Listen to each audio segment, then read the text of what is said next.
আজ 25শে বৈশাখ কবিগুরু রবীন্দ্রনাথ ঠাকুরের জন্মদিন। তার এই জন্মদিনে প্রকাশিত হল আমারই চেতনার রঙের নামে একটি বইয়ে গোসেরহাট রামকৃষ্ণ সংঘের সভাপতি প্রদ্যুৎ কুমার সাহার হাত ধরে লেখক প্রদীপ কুমার বর্মনের লেখা বই আমারই চেতনার রঙে বইটির আত্মপ্রকাশ। বর্তমান সময়কে নিয়ে লেখা এই বইটি যথেষ্ট সাড়া ফেলবে বলে মনে করছেন ওয়াকিবহল মহল।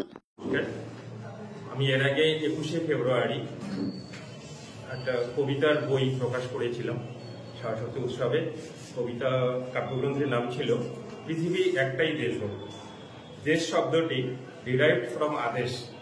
তো আমার ইচ্ছা ছিল যে এরকম ভাবে যদি চেতনাটা সবার মধ্যে আমরা ছড়িয়ে দিই যে আদেশ শব্দটা আসবে পরম পিতা যিনি আমাদের এই বিশ্ব ব্রহ্মাণ্ড সৃষ্টি করেছেন, সেই রকম একজন মহামানবের আদেশ অনুযায়ী যদি আমরা চলি তাহলে হয়তো পৃথিবীর সমস্ত বাউন্ডারি লেস হয়ে যাবে, পৃথিবী একটাই দেশ হয়ে যাবে। তো তার পরবর্তীতে আমার যে গল্প এবং কিছু প্রবন্ধ রয়েছে এই বইটিতে, এই বইয়ে আমি যেটা বর্তমান যে আমাদের পশ্চিমবঙ্গের সামাজিক অবস্থা, আমরা জানি যে এই বাংলায় একদিন ভারতবর্ষকে পথ দেখাবে এবং এই ভারতবর্ষ সমস্ত পৃথিবী জুড়ে ভারতবর্ষে আধ্যাত্মিকতা ছড়িয়ে পড়বে।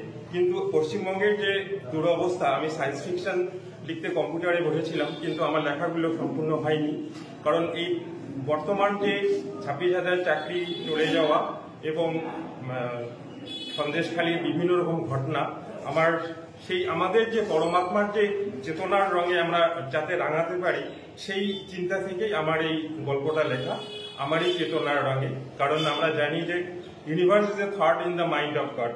আমরা এই যে ইউনিভার্স একটা পরম পিতার যে চিন্তা থেকে সৃষ্টি হয়েছে সেই রকম চিন্তা চেতনার সাথে আমি কনভারসেশন করেছি। এর মধ্যে রয়েছেন স্বামী বিবেকানন্দের চেতনা, রবীন্দ্রনাথ ঠাকুরের চেতনা এবং সর্বোপরি আমাদের পরমপ্রকাশ ঠাকুরের অনুকূল ঠাকুরের চেতনা।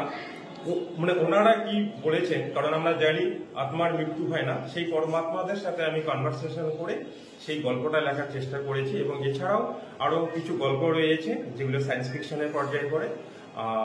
আপনারা আমাকে এই মানে বই প্রকাশ যাতে হয় এবং আমাকে যাতে ভালোভাবে আমি আরো এগিয়ে যেতে পারি এবং পরবর্তীতে আমার উপন্যাস লেখার ইচ্ছা আছে।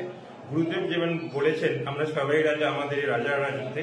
তো আমার মনে হয় আমরা প্রত্যেকের মধ্যে ঈশ্বর রয়েছে, যেটা লালন ফকিরও বলেছেন, শেয়াল লালন একখানে রয় তবু লক্ষ যোজন থাকলে।